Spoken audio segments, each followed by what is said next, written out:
और अगर मेरी बात तुम्हारे जीवन में कुछ वैल्यू ऐड करती हो, मेरी बातें अगर फालतू की हो, तो इस वीडियो को स्किप कर देना।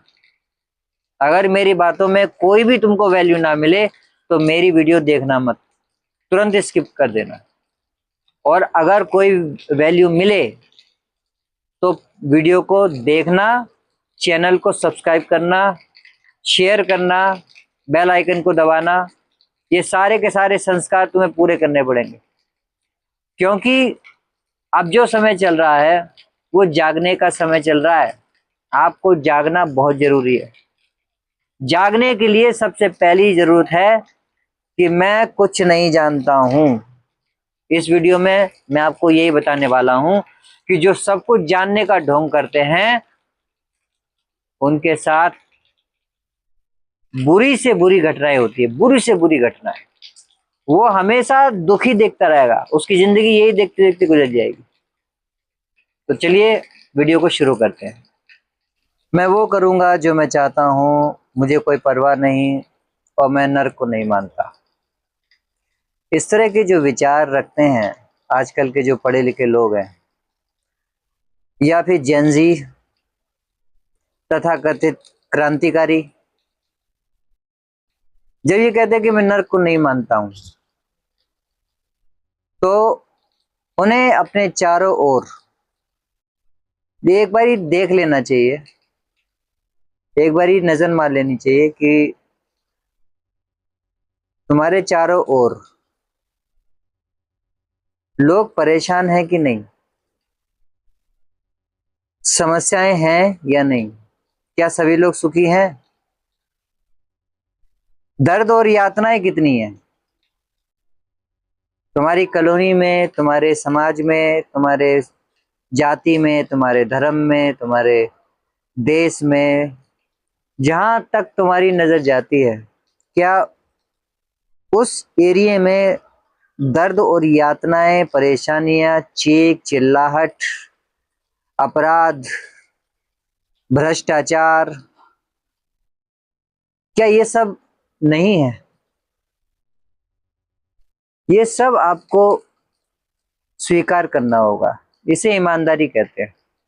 और जो ईमानदारी से इस चीज को स्वीकार करता है कि हाँ, दर्द और यातनाएं मौजूद है, हमें दिखती हैं, और अगर दर्द और यातनाएं नहीं होती तो जनता प्रोटेस्ट क्यों करती, जनता परेशान होकर सड़कों पर क्यों आती?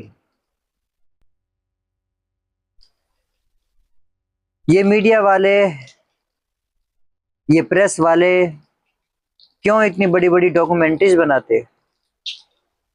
ये फिल्में बनाने वाले, जो थोड़े बहुत जो जिनको समाज की फिक्र है, वो ऐसी फिल्में क्यों लाते जिसमें दर्द है, जिसमें यातनाएं हैं, जिसमें एक समस्या है, इस देश की नेशनल प्रॉब्लम है, समाज की नेशनल प्रॉब्लम है, किसी की पर्सनल प्रॉब्लम है। हर इंसान पर्सनल लेवल पे भी परेशान है, हर इंसान समाज को देखेगा तो समाज के लेवल पे भी परेशान है, देश में भी जो बड़ी समस्या है उसके लेवल पे भी परेशान है। और उसके बावजूद अगर कोई कहता है कि नर्क नहीं होता है, तो एक बार अपने आप को ध्यान से एग्जामिन करो कि आप इंसान हो, क्या आपके अंदर आत्मा है? अगर आपके अंदर आत्मा है तो आप उन समस्याओं को नजरअंदाज नहीं कर सकते, आप उन समस्याओं को नजरअंदाज नहीं कर सकते जिसमें दर्द है, जिसमें तड़प है, लोग चिल्ला रहे हैं, लोग ऐसी जगह पे रहने के लिए मजबूर है जहां पे कोई भी इंसान रहना नहीं चाहेगा। एक ऐसी जिंदगी जिसमें पल पल में दर्द है, पल पल में आपके आंसू निकल रहे हैं, पल पल में किसी महिला का, किसी लड़की का रेप हो रहा है, उसको उस दर्द से गुजरना पड़ रहा है। एक बच्चे को अपनी माँ के लिए तड़पना पड़ रहा है, उसकी माँ, उसके पिता उससे बिछड़ चुके हैं। उस चीज को अगर आप महसूस नहीं करते हो तो आपके अंदर आत्मा नहीं है। जिसके अंदर आत्मा होती है वो दर्द को नजरअंदाज नहीं कर सकता, वो उन यातनाओं को, उन परेशानियों को नजरअंदाज नहीं कर सकता जो हमारे देश में, हमारी कॉलोनी में, हमारे क्षेत्र में घट रही है। लेकिन क्या कहने उन मोटिवेशन गुरुओं के, क्या कहने उन चंद नागरिकों के जो आज भी कहते हैं कि ऑल इज वेल। वो उसी शुतुरमुर्ग की तरह है कि सामने बिल्ली, या जिसे कहते हैं शेर खड़ा है, सामने शेर खड़ा है और वो कुछ ही पलों में उस पर झपट्टा मार के उसे खा जाने वाला है। ईमानदार बनिए। ईमान, उर्दू में, अरबी में जो वर्ड आता है ईमान लाना, तो ईमान लाने का मतलब मुसलमान होना नहीं होता है। ईमान लाना मतलब तथ्यों को स्वीकार करना, सच्चाई को हजम करना, सच्चाई को पचाना, स्वीकार करना। ये जो कान दिए ना दो, इन कानों का यूज करना, सुनना, और जब सुनोगे तो समझना भी है उसको। इसे ईमान लाना कहते हैं। जब तक आप ईमानदार नहीं हो तब तक आपकी आंखों के सामने दर्द उतरेगा, परेशानियां उतरेंगी, आपको रोना और बिलखना पड़ेगा, कभी अपने दर्द के लिए, कभी दूसरों के दर्द के लिए। आप उस दर्द और यातनाओं से मुक्त नहीं हो सकते क्योंकि आपने ईमानदारी नहीं बरती।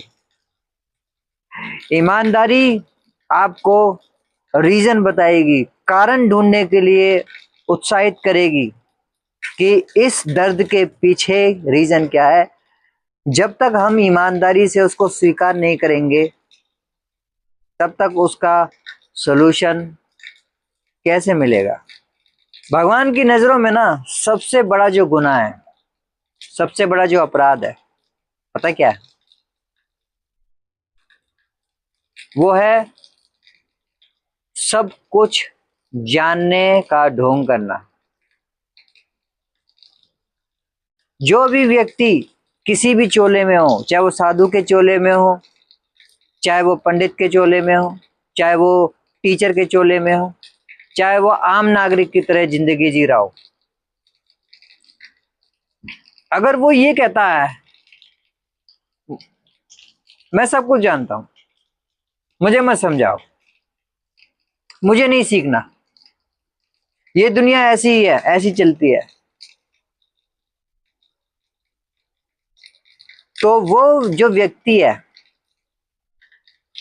वो सबसे बड़ा गुनाह कर रहा है, सबसे बड़ा अपराधी है। इस दुनिया की अदालत उसे सजा दे या ना दे, लेकिन ऊपर वाले की जो अदालत है, जो उसका विधान है, वो सजा देगा ही देगा। क्योंकि सब कुछ जानने का मतलब है कि वो सही कर्म कर रहा होगा। लेकिन अगर सही कर्म कर रहा है तो उसकी जिंदगी में दर्द क्यों है? वो क्यों शिकायतें करता है? उसके आसपास जो समाज है वो दर्द में क्यों है? उसमें इतनी अनस्टेबिलिटी क्यों है? इतने प्रोटेस्ट क्यों हो रहे हैं? लोग इतनी शिकायतें क्यों कर रहे हैं? क्यों? इसका एक ही रीजन है कि आप जानने का ढोंग कर रहे हो। आपको पता है, आप सब जानते हो, आप अंतर्यामी हो।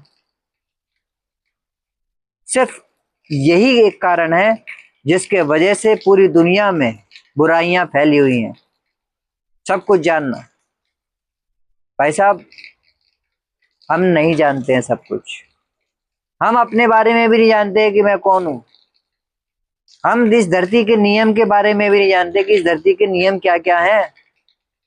क्या हमें इसी तरीके से घर बनाने चाहिए जिस तरीके से हम बना रहे हैं? क्या हमें इसी तरीके से गलियां बनानी चाहिए जिस तरीके से हम गलियां बना रहे हैं? क्या हमें इसी तरीके से ये उद्योग धंधे लगाने चाहिए जिस तरीके से हम अंधे होके लगा रहे हैं? एक तरफ हम सब कुछ जानने का ढोंग करते हैं और दूसरी तरफ हम अपनी ही दुनिया को एक कचरा घर बनाते हुए चले जा रहे हैं, अपराधियों का अड्डा बनाते हुए चले जा रहे हैं। जो भूत प्रेत हम कहानियों में सुनते थे, वही भूत प्रेत आज हमारी जिंदगी में आ चुके हैं। हम उन्हें अलग अलग अपराधियों के नाम से जानते हैं। कोई हत्यारा है, कोई रेपिस्ट है, कोई डाकू है। और आजकल तो डाकू राजनीति में ज्यादा मिलते हैं, बागी तो है नहीं। पहले कभी मिलते थे बिहड़ों में, मध्य प्रदेश के। आजकल तो राजनीति में मिलते हैं। तो सब कुछ जानने का जो ढोंग है, ये मत करो। आप माफी मांगो माँ प्रकृति से, माफी मांगो परमात्मा से, माफी मांगो इस धरती माता से। स्वीकार करो कि मैं नहीं जानता हूं, और फिर देखिए आपकी जिंदगी में एक रोशनी, एक किरण आएगी। और वो कहीं ना कहीं से जो परमात्मा है वो सुन रहा है, हमेशा सुन रहा है। इस्लाम में कहते हैं कि एक फरिश्ता इधर बैठा है, एक फरिश्ता इधर बैठा हुआ है, और वो अच्छे कर्म और बुरे कर्म दोनों गिनता रहता है। लेकिन मुसलमान को ये थोड़ा सा भ्रम रहता है कि अगर वो नमाज पढ़ रहा है, अगर वो रोजा रख रहा है, अगर वो इस्लाम की जो सुन्नतें हैं उसको अदा कर रहा है, तो वो अच्छे कर्म है और बाकी सब बुरे कर्म है। ऐसा नहीं है। इस्लाम सनातन में 2% या 3% वर्क करता है। उसके अंदर सनातन की जो तालीम है, जो शिक्षाएं हैं, वो बहुत कम है। सनातन की शिक्षाएं हैं उसके अंदर, लेकिन 2 या 3% है, ज्यादा नहीं है। हर धर्म ने, जितनी भी संप्रदाय हैं, उन सब ने 2-2, 3-3% अच्छाइयां ले रखी हैं, जिसके कदमों पे वो अपनी बुराइयों को चलाते रहते हैं। इसलिए ये माफी मांगने का टाइम है। ये अपने आप को बच्चा साबित करने का टाइम है कि मैं बच्चा हूं, मैं कुछ नहीं जानता हूं, मैं सीखना चाहता हूं, मैं जानना चाहता हूं। अपनी जिंदगी में श्री गणेश करने का टाइम है। श्री गणेश करिए अपनी जिंदगी में। जब तक आप अपने आप को छोटा, अपने आप को ना जानने वाला मान के नहीं चलेंगे, तब तक आपकी जिंदगी में सत्य को जानने का श्री गणेश हो ही नहीं सकता है। भूल जाइए कि आप कितने बड़े आदमी हो, कितने भी बड़े आदमी हो। आप डायरेक्टर हो, आप डॉक्टर हो, आप वकील हो, आप पॉलिटिशियन हो, आप एनजीओ के मालिक हो, ट्रस्ट के मालिक हो, कोई डजंट मैटर। आपकी डिग्री से, आपकी उम्र से सत्य का कोई लेना देना नहीं है। सत्य का इस बात से लेना देना है कि आप कितने ईमानदार हैं, जिसको स्वीकार करते हो कि मैं कुछ नहीं जानता हूं। नहीं जानते हो तभी ज्ञान की शुरुआत होगी, उससे पहले ज्ञान की शुरुआत नहीं होती है। किताबों को दिमाग में डालने से सत्य नहीं मिलता है कभी भी। ये बात ओशो कहते कहते मर गए, चले गए। बड़े बड़े सन्यासी, बड़े बड़े ऋषि मुनि यही कहते हैं कि मैं कुछ नहीं जानता हूं। उसके बाद उनके जीवन में ज्ञान उतरता है, और जब ज्ञान उतरता है तो वो समाज का भला कर पाते हैं। लेकिन आजकल के लोग कैसे हैं? मैं सब कुछ जानता हूं जी, आता कुछ नहीं है, मैं सब कुछ जानता हूं। किताबें पढ़ ली, वेद पढ़ लिए, पुराण पढ़ लिए, बैठ गए माला डाल के, और समाज में अपराध चल ही रहे हैं। हर अपराध की रोकथाम की जिम्मेदारी पुलिस पे डाल दी है, सरकार पे डाल दी है। भाई सरकार और पुलिस अगर ये सारे अपराधों को रोक सकती होती तो आज हमारा देश अपराधियों से भरा हुआ नहीं होता।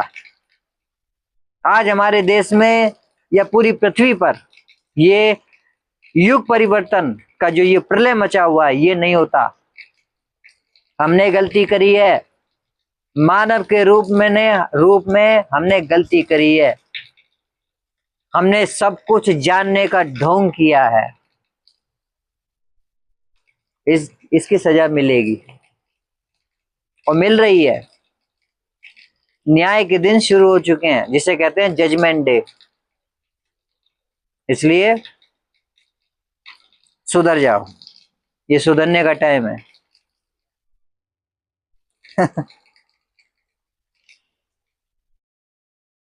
जय श्री कल की।